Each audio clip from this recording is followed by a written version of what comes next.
Hoy es el último domingo de este mes y de este año. Creo que valdría la pena hacer un inventario espiritual de nuestras vidas. Cómo estamos terminando el año. Creo que es importante eso. ¿Qué hicimos bien y qué hicimos de repente o qué hemos dejado de pasar o qué hemos descuidado?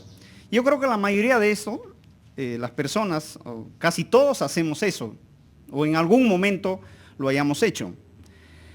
Sin lugar a dudas, que el fin de año siempre es un momento en que las personas tomamos un tiempo para reflexionar en estas cosas, en lo que ha sucedido durante el año.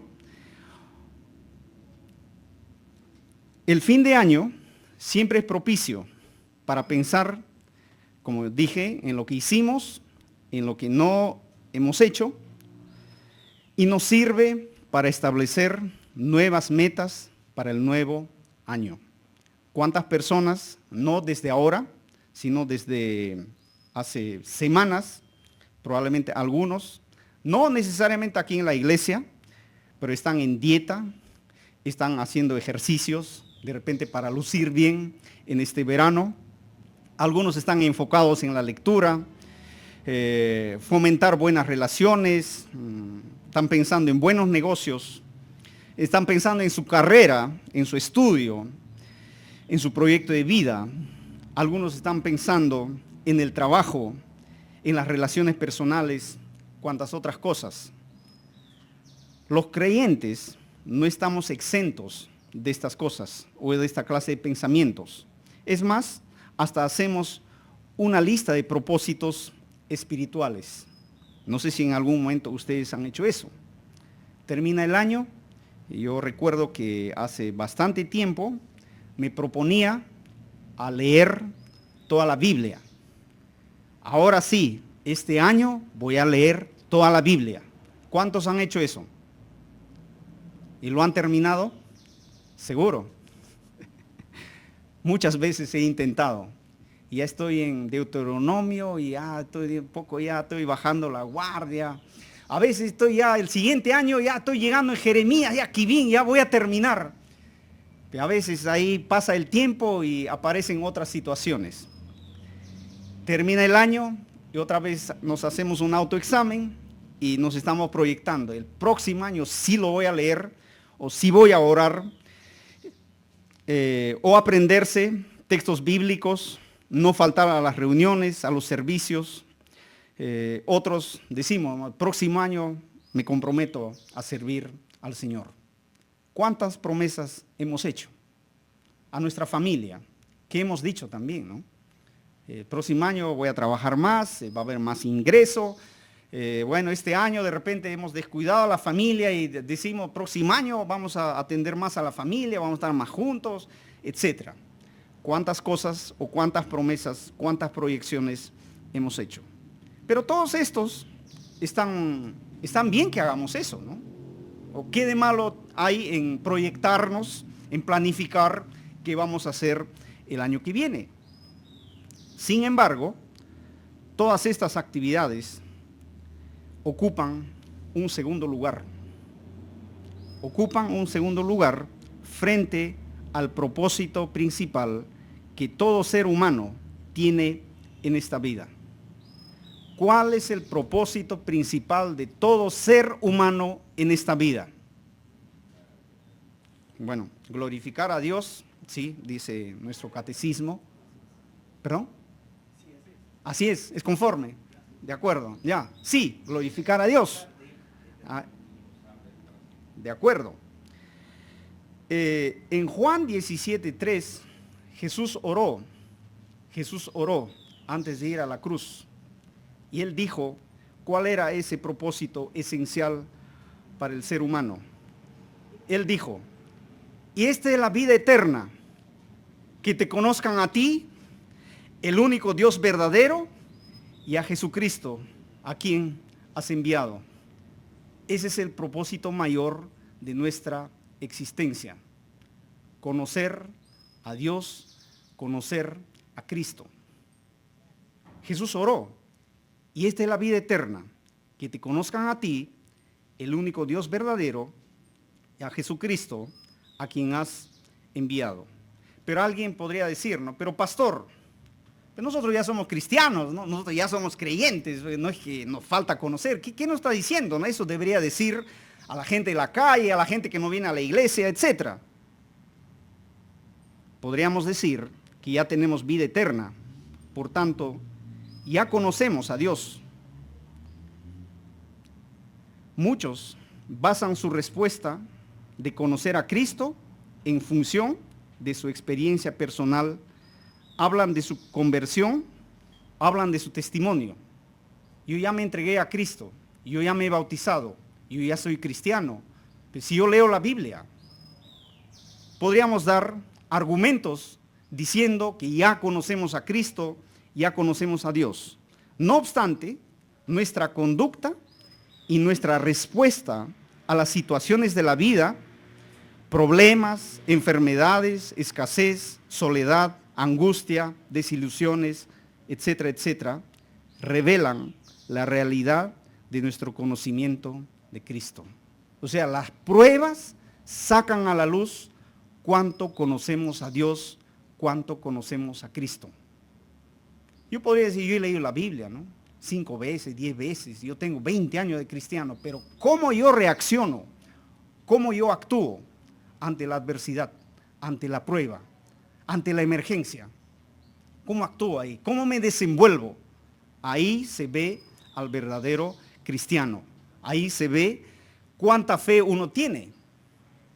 Entonces, el paso del tiempo, el paso de los años, el conocimiento no garantiza que uno es un cristiano auténtico, un cristiano maduro, sino cómo canaliza, cómo gestiona, cómo utiliza ese conocimiento, esa doctrina que tiene en la vida cotidiana.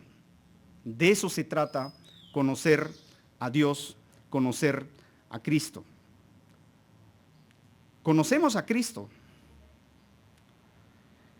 Podemos conocer a Cristo o conocer acerca de Él. Hay una diferencia, ¿no? ¿Conocemos a Cristo o conocemos acerca de Él? Podemos conocer, podemos saber muchas cosas acerca de Dios, acerca de Cristo, pero no conocerlo.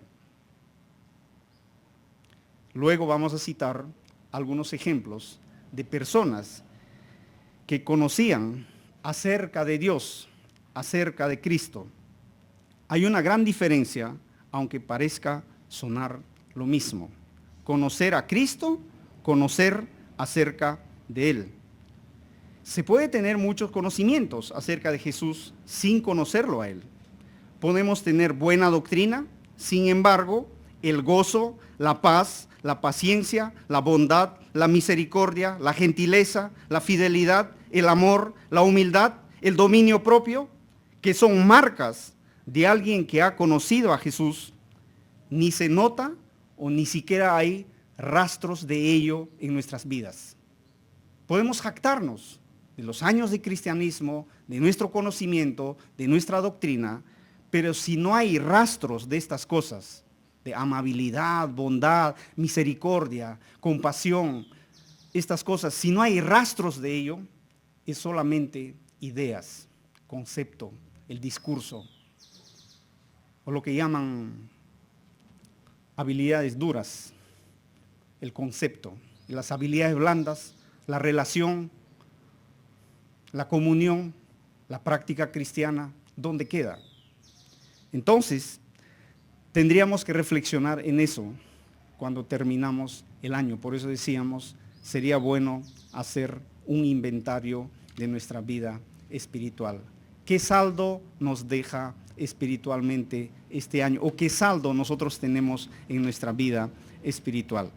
Hermanos, yo siempre lucho cuando me dicen, por favor, trae una prédica libre. ¿Qué predico? Yo me estaba sacando los cabellos. ¿Qué voy a predicar? Ya era martes, ya, ¿qué predico, no? Claro, yo podría sacar alguna prédica que yo tengo y, bueno, yo puedo compartir eso, pero ¿qué podemos reflexionar, no? Tenía 3, de los cuales elegí esto de Oseas. Oseas, capítulo 6, verso 1 al 6.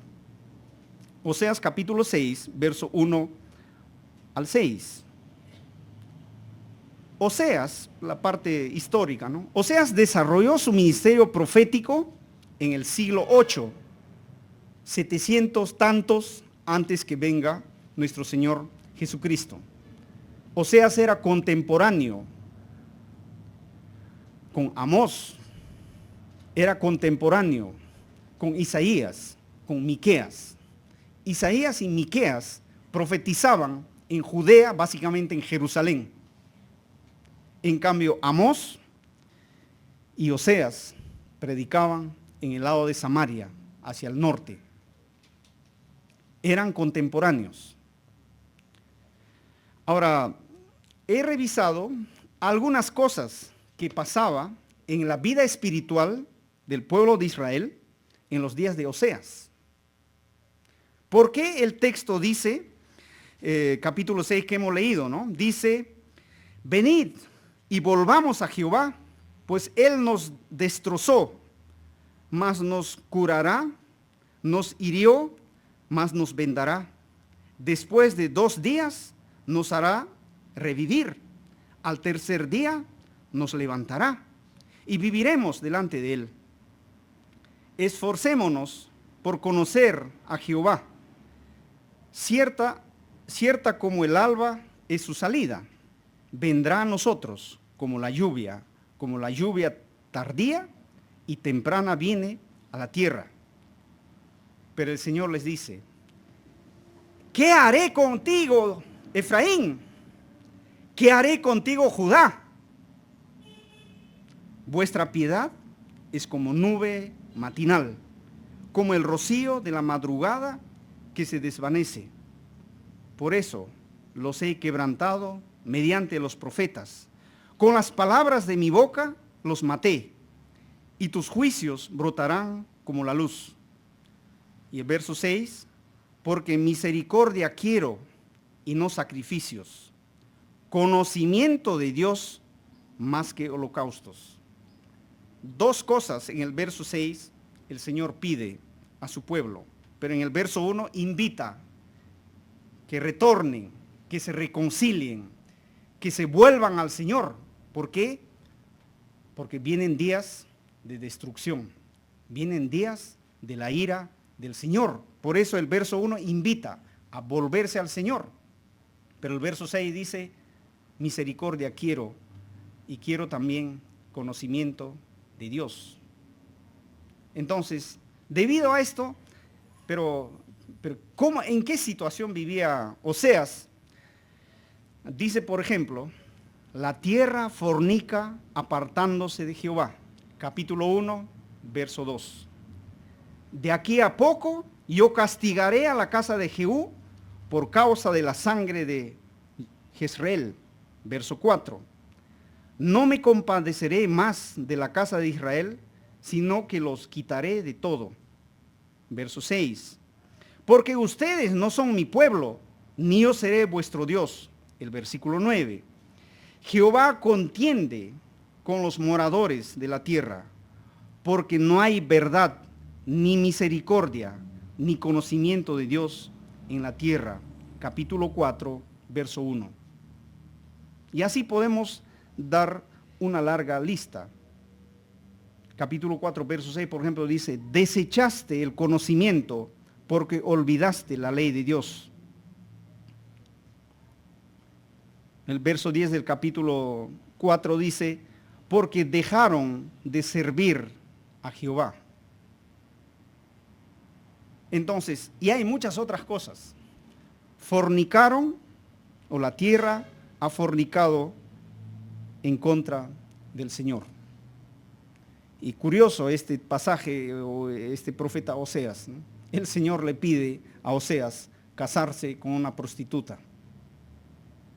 Después de casarse, después de darle hijos, tuvo 3 hijos, esta mujer vuelve a prostituirse y él tiene que ir a buscar por mandato del Señor. ¿Cuántos podemos hacer eso? Humanamente viendo, pensando, leyendo, suena algo ilógico. Pero ¿qué es lo que quería mostrar el Señor con esto? Que el pueblo, al igual que su esposa de Oseas, le ha fallado al Señor, le ha abandonado al Señor. Por eso compara esto de prostituirse, de fornicarse, de fornicación. La situación espiritual del pueblo era ese. No había temor de Dios, no había conocimiento de Dios, no había misericordia, no había compasión. Habla de Jehú o Jezreel en el verso 4 del primer capítulo. De aquí a poco yo castigaré a la casa de Jehú por causa de la sangre de Jezreel. Ese incidente fue que Jehú mató a 70 hijos del rey Acab y de Jezabel, que habían llevado a Baal a adorar al pueblo de Israel. Sus cabezas llevó justamente a Jezreel, donde amontonó las 70 cabezas. O sea, había tanta maldad, tanta crueldad, no había respeto a la vida humana, no había respeto a Dios, no había temor de Dios, no había conocimiento de Dios, habían abandonado a Dios. Debido a esto viene una amenaza, viene la destrucción, dice el Señor. Para ya entrar al capítulo 6, leer solamente los 2 últimos versos del capítulo 5. Dice, 13 del capítulo 5. Verá Efraín tu enfermedad y Judá su lagar. Irá entonces Efraín a Asiria. Irá entonces Efraín a Asiria y pedirá ayuda al gran rey, pero él no podrá sanarlos, ni os curará la llaga, porque yo seré como el león a Efraín y como cachorro de león a la casa de Judá. Yo mismo los despedazaré y me iré, los arrebataré y nadie podrá librarlos. Eso era el destino de este pueblo que se había apartado del Señor, donde no había respeto a la palabra de Dios, donde no había conocimiento de Dios. Ese destino venía en camino. Los asirios venían para hacerles frente, para destruirles. Debido a esto, entonces, el capítulo 6 dice el verso 1, una invitación, viene la destrucción, viene la ira, viene el juicio, viene el castigo de Dios. Debido a esto dice, venid y volvamos a Jehová, pues Él nos destrozó, mas nos curará, nos hirió, mas nos vendará.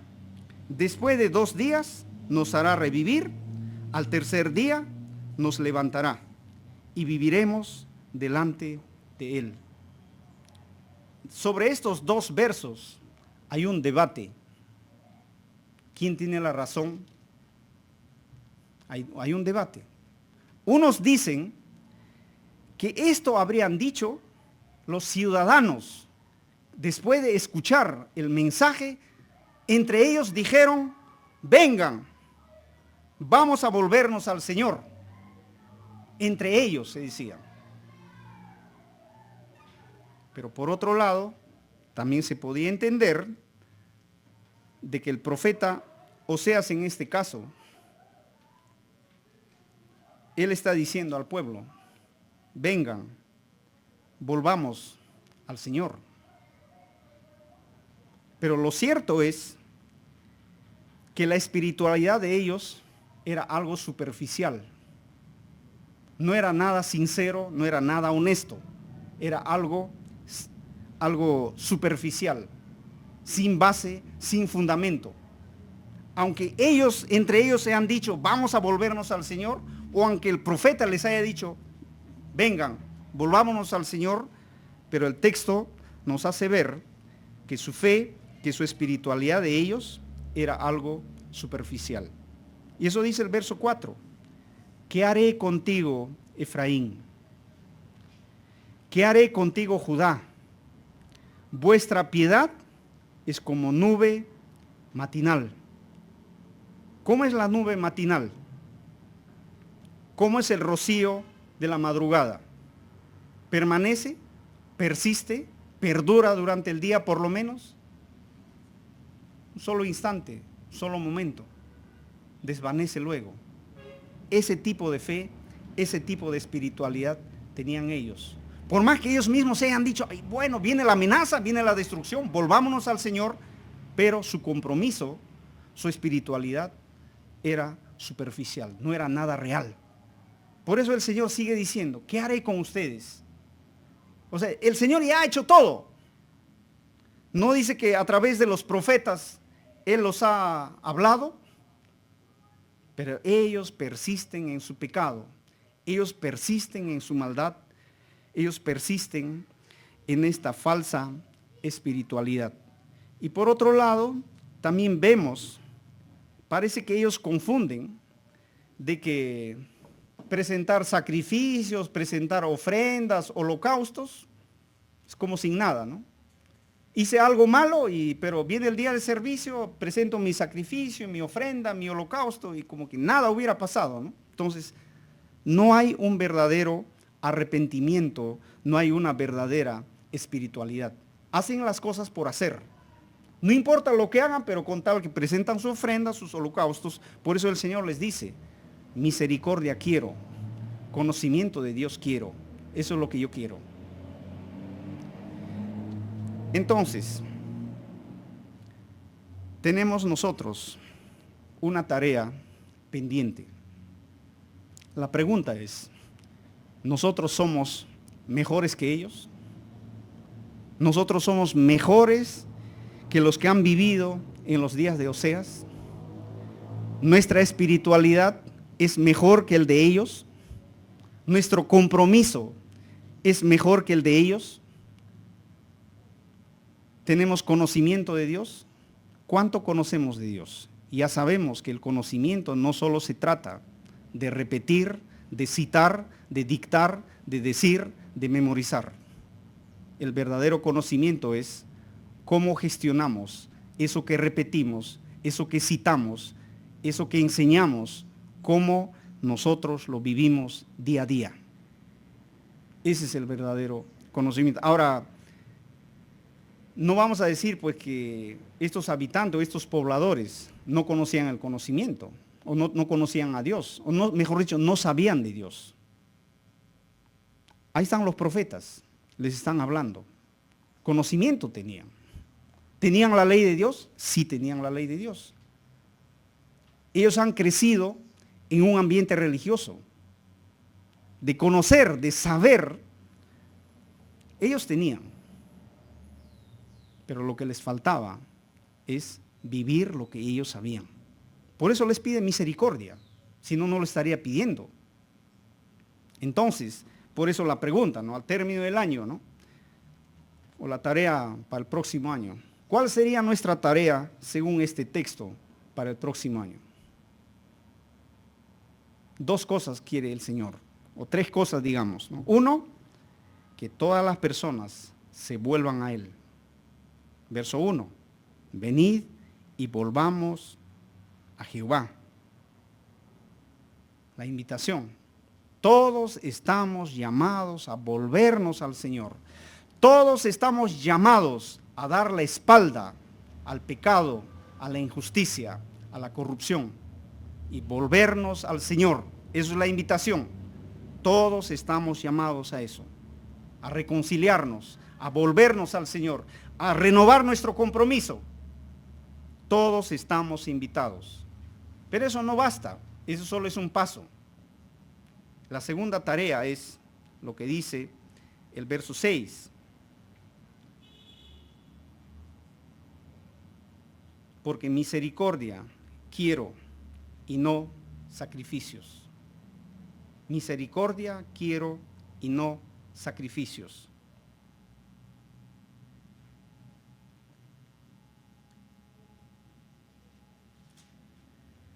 Mientras Oseas predicaba esto, Isaías al sur estaba diciendo, o Dios por medio de Isaías estaba diciendo a los habitantes de Judea: este pueblo de labios me honra, su corazón está lejos. Este pueblo de labios me honra. No había compasión, no había misericordia, no había un arrepentimiento genuino, no había un arrepentimiento verdadero, no había un verdadero compromiso con el Señor. Ellos tenían una espiritualidad superficial. Ni siquiera los del sur eran mejores que los del norte. Ambos estaban en la misma condición. Por eso Isaías le dice eso, ¿no? Este pueblo de labios me honra. Nuestro Señor Jesucristo también ha repetido este texto cuando Él empezó su ministerio. Les dice en más de una ocasión, por ejemplo, a sus oponentes: ¿no han leído ustedes misericordia quiero? Un día de reposo, los discípulos estaban de hambre, empezaron a recoger la espiga para alimentarse. Y según los doctores de la ley, según los que tenían conocimiento profundo, conocimiento grande, eso estaba mal, que no debían recoger la espiga, no debían tomar su alimento. Se apegaban mucho a la letra. Para ellos lo más importante era lo que decía la letra, mas no el espíritu. Por eso el Señor les dice: ¿acaso ustedes no han leído lo que dice misericordia quiero? ¿No han leído eso? O en otra parte, ¿acaso ustedes en el día de reposo, si algún animal, alguna se cae al abismo, ¿acaso ustedes no lo recogen eso? ¿Acaso el ser humano es menos importante que ello? Entonces, para los judíos, en los días de Jesús, lo más importante para ellos era la letra, lo que dice la norma, lo que dice la regla, la forma, eso era importante. Por eso a Jesús, ¿cuántas veces le han dicho: ¿por qué tu maestro come con pecadores, con publicanos, con prostitutas? Los sanos no tienen necesidad de médico. Yo he venido a buscar y a salvar a los que están perdidos. ¿Por qué ustedes comen sin lavarse la mano? Para ellos lo más importante era la letra, la norma. La misericordia, la compasión no reflejaban nada. En nombre de Dios, en nombre de la ley de Dios, crucificaron a Jesús como si fuera un gran logro. Hicieron eso. ¿Acaso no han hecho eso? No había compasión, no había misericordia. La ley, la palabra de Dios, no había afectado el corazón de ellos. Por eso el Señor les dice: misericordia quiero. ¿De qué sirve el holocausto? ¿De qué sirve el sacrificio? ¿De qué sirve la ofrenda? ¿De qué sirve tus días festivos? Si tú no tienes misericordia, si tú no tienes compasión. Misericordia quiero, dice el Señor en los días de Oseas. Jesús dijo también en su tiempo, apeló a la misericordia. Y hoy el Señor también a nosotros nos dice: misericordia quiero. Hermanos, a veces no entiendo. Predicamos de la misericordia, predicamos del amor, pero a la vez, pasando algunas horas, al día siguiente, aún en los días festivos, estamos golpeando, poniendo cosas. ¿Dónde queda el conocimiento? ¿Dónde queda la compasión? ¿Dónde queda el amor al prójimo? Yo digo: hermanos, les amo, pero luego les estoy golpeando. Claro, físicamente no.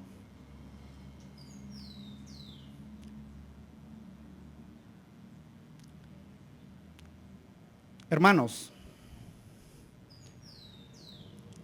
este año, por la gracia de Dios, he estado aquí.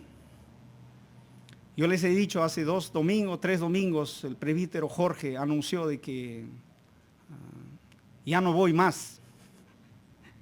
Y yo les he dicho, sí, el primero probablemente ya tengo programado un viaje. Y yo les he dicho, voy a estar cerca. Prefiero ser amigo que ser obrero, porque el amigo habla, conversa libremente. A veces cuando uno es obrero, a veces se malentiende las cosas. A veces uno dice, no, eso dice porque no sé, de repente no está a gusto, o porque de repente o está resentido, etc.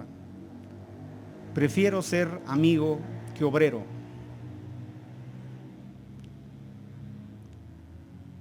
Hermanos, si en todo este tiempo yo he faltado el respeto a alguien, díganme. Si yo tengo que pedir perdón a alguien, lo haré, lo tendré que hacer. Si le debo a alguien, quisiera que me digan. No quisiera que por este aparato me estén diciendo cosas. A veces nos ponemos valientes detrás de este aparato, pero nos corremos cuando se quiere hablar de manera presencial. Por eso yo, para evitar malos entendidos, yo digo en este servicio, si yo he defraudado a alguien, si he tratado mal a alguien, si he ofendido a alguien, quisiera que me lo digan personalmente y lo voy a agradecer y voy a tener que pedir disculpas. Me gusta así, no que hablen detrás, no que estén publicando cosas. Es mejor así. El que ama, con amor, con respeto, personalmente te dice, hermano, esto, lo que has dicho, me ha herido, me ha hecho sentir mal. Y si somos suficientemente maduros, debemos estar en la capacidad de decir, hermano, discúlpame, no voy a volver a hacer. Tenemos que llegar a ese nivel. Basta de escudarnos en las redes. Tenemos que llegar a ese nivel. Si yo tengo que pedir perdón, pues tengo que hacerlo, porque es mi hermano, porque es mi hermana, porque es mi familia, porque es la iglesia del Señor, porque es el pueblo de Dios, porque el Señor ha comprado con su sangre a su iglesia. ¿Quién soy yo? Si yo he recibido perdón, si yo he recibido misericordia, ¿por qué no hacerlo? ¿Por qué no pedir perdón? ¿Por qué no ser compasivo? ¿Por qué no ser misericordioso?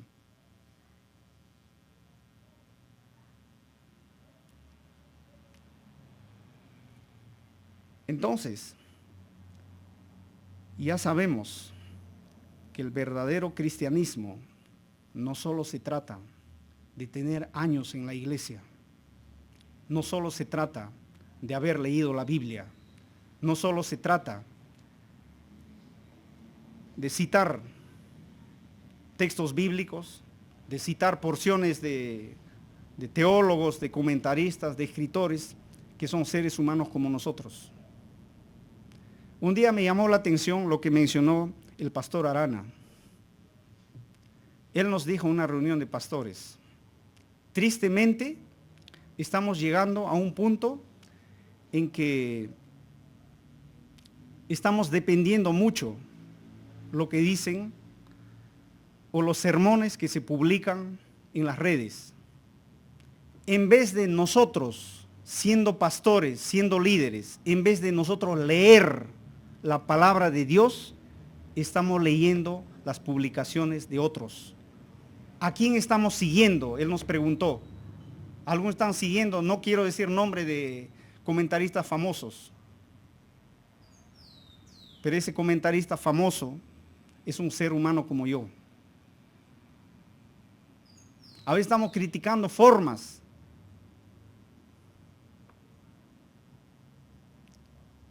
¿Qué lo hace diferente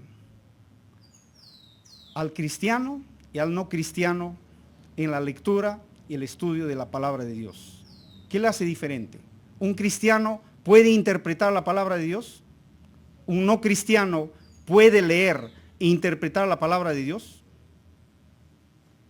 Ambos lo pueden hacer. el que no es cristiano puede leer, interpretar con las reglas de la gramática, puede hacerlo, la palabra de Dios. Pero ¿qué nos hace diferentes? El Espíritu Santo. Eso hace la diferencia. Entonces, un académico, un gramático, un literato, un científico puede leer, interpretar la palabra de Dios. Tal vez no lo hará adecuadamente, pero varias cosas que dice probablemente vamos a concordar. Pero ¿quién lo hace más efectivo o más efectiva? El cristiano, porque tiene al Espíritu Santo. Entonces, cualquier estudioso, cualquier comentarista, cualquier teólogo, por más fama que tenga, es un ser humano como nosotros. Entonces, debemos evaluarnos, hermanos. ¿A quién estamos siguiendo? Es mejor leer la palabra de Dios, es mejor estudiar por mi propia cuenta la palabra de Dios. Ahora, yo no estoy desechando esos materiales, son ayudas, es un apoyo, pero primero yo debo leer y estudiar la palabra de Dios. Si es que requiero alguna ayuda, cogeré alguna ayuda.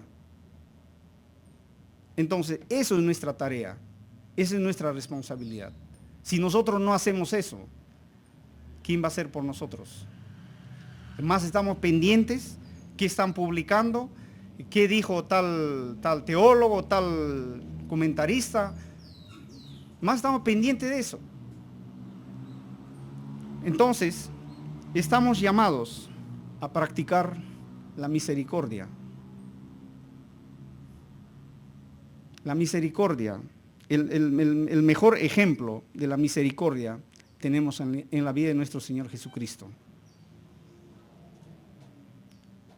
¿No dijo en Mateo 18, si tú tienes algo contra tu hermano, anda, dile personalmente? No lo dice, grítalo a todo el mundo, dilo personalmente. Y si no te hace caso, anda con otro más. En presencia de 2 o 3 testigos, dile. Y si no hace caso, entonces dile a toda la congregación. A veces esos procedimientos, esas reglas simples que el Señor ha dejado, estamos pasando por alto. Y pregunto, ¿dónde está la misericordia? ¿Dónde está el amor al prójimo? ¿Dónde está el amor a mi hermano, a mi hermana? Si está en falta, pues yo me acerco y le hablo y le digo, no sé, de repente tengo miedo y me acerco entre 2 o 3, con todo respeto le digo, por más doctor, por más teólogo que sea, me acerco y le digo. Y a veces eso dice mucho de nuestra madurez espiritual. Misericordia quiero, dice el Señor. Finalmente, dice también que el Señor quiere conocimiento de Dios. Como dije al principio, no es que ellos eran ignorantes. Probablemente ellos estaban en ventaja en comparación con nosotros. ¿Por qué? Porque ellos tenían la ley de Dios, han crecido en ese ambiente de conocimiento de la ley de Dios, conocimiento de la palabra de Dios. Conocían todo eso, conocían de los sacrificios, conocían de los holocaustos, conocían de las ofrendas, conocían de los días festivos. Por eso es que ellos presentan estas cosas, si no, no habría eso. Pero a pesar de eso, el Señor dice, conocimiento de Dios también Él pide. Entonces, no se trata de la letra, de la regla, de la norma, simplemente. Como hemos dicho al principio, ¿cómo gestionamos, cómo utilizamos ese conocimiento? ¿Es para animar al hermano? ¿Es para levantar al caído? ¿O es para humillar? ¿O es para burlarnos de la persona?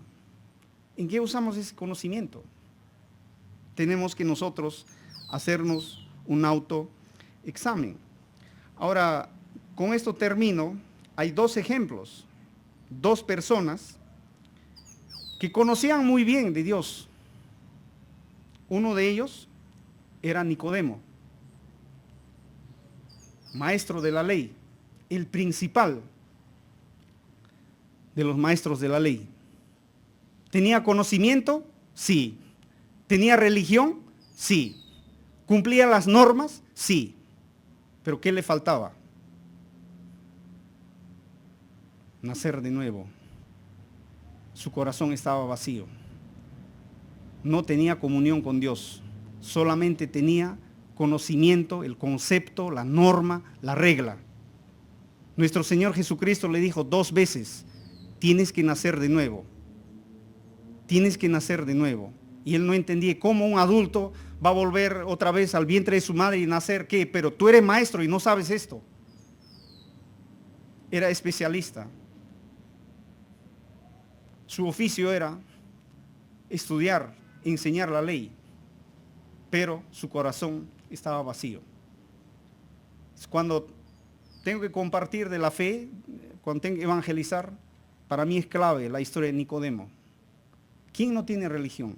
Casi todos. La religión no basta. ¿Quién no lee la Biblia? Leerán algunos, pero no leen, pero dicen la gente, si tú compartes tu fe, te va a decir que leen la Biblia. ¿Nicodemo leía la Biblia?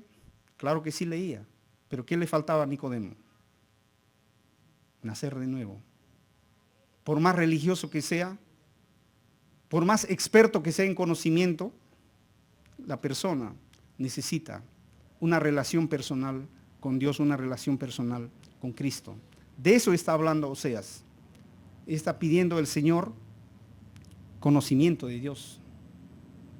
Y el otro ejemplo que tenemos es en Saulo.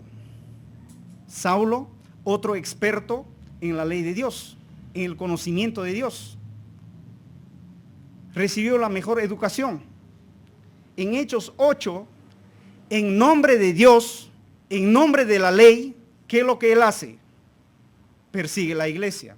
Con ese conocimiento que tiene, persigue la iglesia. Un especialista, un experto en la ley de Dios, piensa que haciendo eso está honrando el nombre de Dios. Pero ¿qué le sucede en Hechos 9? Tiene un encuentro con el Señor y le dice, Saulo, Saulo, ¿por qué me persigues? ¿A quién estaba persiguiendo Saulo? Él estaba persiguiendo a los creyentes, a la iglesia. Pero ¿qué le dice el Señor? ¿Por qué le persigues a mi iglesia? No le dice, ¿por qué me persigues? Entonces significa que el que toca, que el que maltrata, que el que hace algo indebido a un miembro de la iglesia, no solamente a ese miembro de la iglesia está maltratando o está haciendo daño, porque por esa persona ha muerto Cristo. Esa persona fue comprada, fue adquirida con la sangre de Cristo. El Señor le dice, ¿por qué me persigues? ¿Quién eres, Señor? Ese encuentro cambió la vida de Saulo. Entonces, ¿cuántas personas teniendo conocimiento, pensando que están haciendo la obra de Dios, pensando que están honrando a Dios, han hecho cosas como Saulo, como los sacerdotes, como el sumo sacerdote Anás y Caifás? No dijeron a Jesús, blasfemia, blasfemia. ¿Para qué más testimonio? ¿No dijeron ellos? Usando el nombre de Dios, pensando que ellos haciendo eso están honrando el nombre de Dios. Entonces, no se trata solo de tener años en la iglesia, no se trata solo de leer la palabra de Dios, no se trata solo de leer libros, comentarios auxiliares bíblicos. ¿Cómo lo utilizamos ese conocimiento en nuestra vida de relación, en nuestra vida de comunión? Al caído, ¿qué le estamos haciendo por el caído? Al que está desanimado, ¿estamos haciendo algo por esa persona? Al que está en error, ¿qué estamos haciendo por esa persona? Entonces, si no estamos haciendo nada, significa que el Evangelio, que la palabra de Dios no está afectando nuestra vida. No vaya a ser que nosotros también tengamos un cristianismo superficial, que solo tengamos apariencia. como en los días de Oseas. Solo tenían apariencia, algo superficial. Viene la destrucción, por eso ellos hacen las cosas que hacen en Oseas.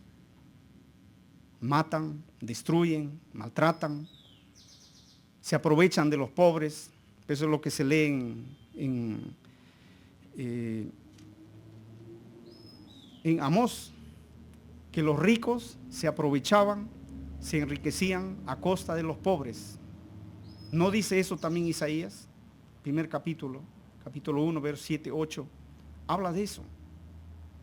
Entonces, teniendo conocimiento, habiendo crecido en un ambiente religioso, ellos actuaban de esa forma. Hermanos, estamos advertidos. Estas cosas han sido escritas para que nosotros no hagamos lo mismo, no caigamos en los mismos errores, no cometamos lo mismo. Misericordia quiero, dice el Señor. Conocimiento de Dios también pide el Señor. Entonces, hermanos, tenemos mucho que hacer. Ya tenemos la tarea para el próximo año.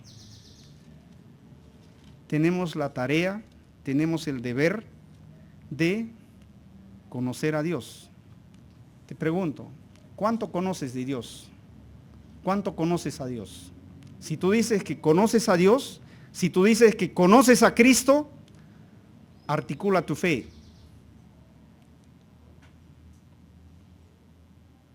Presenta tu fe al no creyente.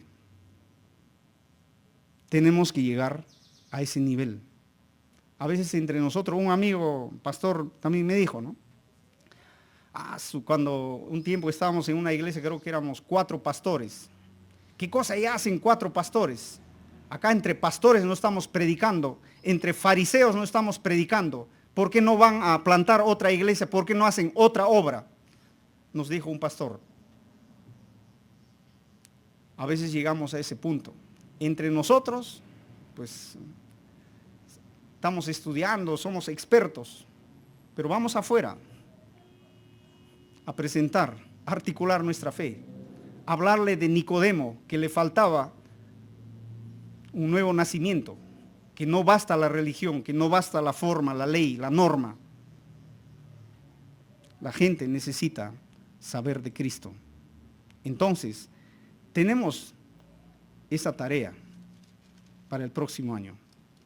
Conocer más a Dios. Conocer más a Dios. Entonces, con esto termino. Segunda de Pedro, capítulo 1, para complementar la tarea, verso 3 en adelante.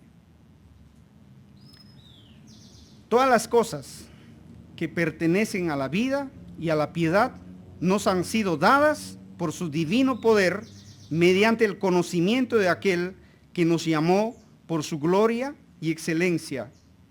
Por medio de estas cosas nos ha dado preciosas y grandísimas promesas para que por ellas lleguéis a ser participantes de la naturaleza de Dios, habiendo huido de la corrupción que hay en el mundo a causa de las pasiones. Por esto mismo, aquí empieza la tarea, verso 5. Por esto mismo, pongan toda diligencia en añadir a vuestra fe virtud, a la virtud conocimiento, al conocimiento dominio propio, al dominio propio paciencia, a la paciencia piedad, a la piedad afecto fraternal y al afecto fraternal amor.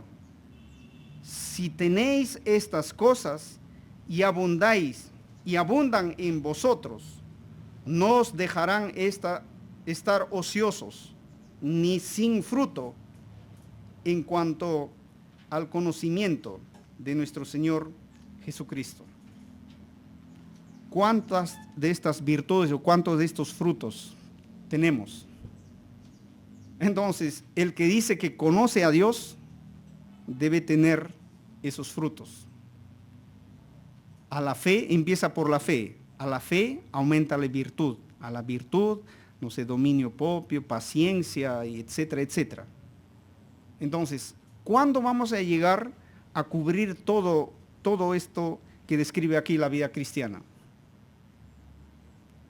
Toda nuestra vida tenemos que trabajar en esto. Por eso es importante conocer a Dios. Conocer a Dios. Entonces, las pruebas que afrontamos, las dificultades que afrontamos, a nosotros nos anima, nos ayuda a ver cómo estamos en nuestra fe, qué tan maduros estamos, qué tan comprometidos estamos.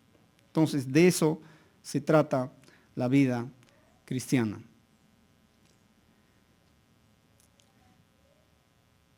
Puedo decir muchas otras cosas, pero no quiero abrumarlos, no quiero cargar, no quiero también que me malentiendan.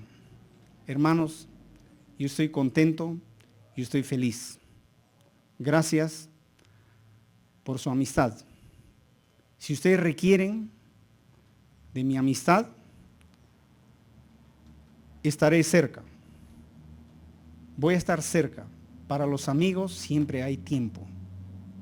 Yo voy a estar cerca. Si alguien se va a casar, no cobro todavía.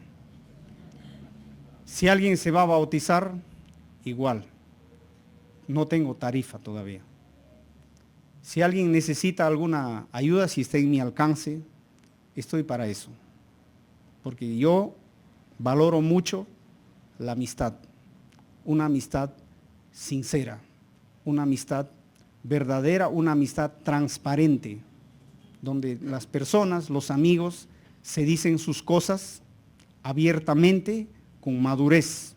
Eso es lo que a mí me encanta, me gusta. Entonces, les animo, hermanos, somos una familia, somos hijos de Dios, servimos al mismo Dios. No es que cada uno tiene su Dios, ¿no? A veces, como dicen, bueno, el mundo evangélico, el mundo cristiano es muy reducido. Hoy estamos aquí, mañana podemos encontrarnos a la vuelta de la esquina. El mundo es bastante reducido. Entonces, si nosotros somos hijos de un solo Dios, tenemos la misma palabra de Dios, entonces, ¿por qué no ser verdaderos amigos? Amigos verdaderos. Entonces, de eso se trata el conocer a Dios. O sea, usamos esa información para ser amigos genuinos, amigos verdaderos. Que Dios nos ayude en esta tarea. Entonces ya tenemos, nos falta conocer a Dios. Ahora, no digo que no somos cristianos, posiblemente seamos cristianos, pero ¿cuánto conocemos a Dios? ¿Cuánto? Oremos. Bendito Dios, Padre nuestro, muchas gracias por permitirnos llegar a este día. Gracias, Señor, por esta iglesia, por esta obra tuya. Tú has traído, Señor, a todos los que están aquí. Ellos son tus hijos, ellos son tus siervos, ellos son precio de tu sangre. Jesús nuestro Señor, antes de ir a la cruz, oró por sus discípulos. Oró para que sus discípulos, para que nosotros te conozcamos a ti y conociéndote a ti, tengamos vida eterna. La tarea es ardua. Tenemos la responsabilidad de conocerte cada día. Pero a veces, Señor, en ese intento encontramos adversidades, pruebas, dificultades. A veces situaciones que desaniman. en vez de animarnos, en vez de ayudarnos, a veces nosotros mismos, entre nosotros, no estamos proyectando una buena imagen. A veces eso también desanima, desalienta. Perdónanos, Señor, por descuidar tu palabra. Perdónanos por descuidar nuestra vida espiritual. Perdónanos, Señor, por descuidarnos unos a otros. Somos amigos, somos hermanos, somos miembros de la familia de Dios. Somos hijos de un solo Dios, que es nuestro Padre. A veces hemos olvidado estas cosas y a veces queremos hacer prevalecer otros aspectos secundarios. Que el próximo año podamos nosotros enfocarnos en lo esencial, en lo que es tan vital, tan importante para nosotros, es nuestra vida de comunión contigo. Guíanos, Señor, con tu Espíritu Santo. Alabado sea tu nombre, bendito sea, Señor. En el nombre de Jesús.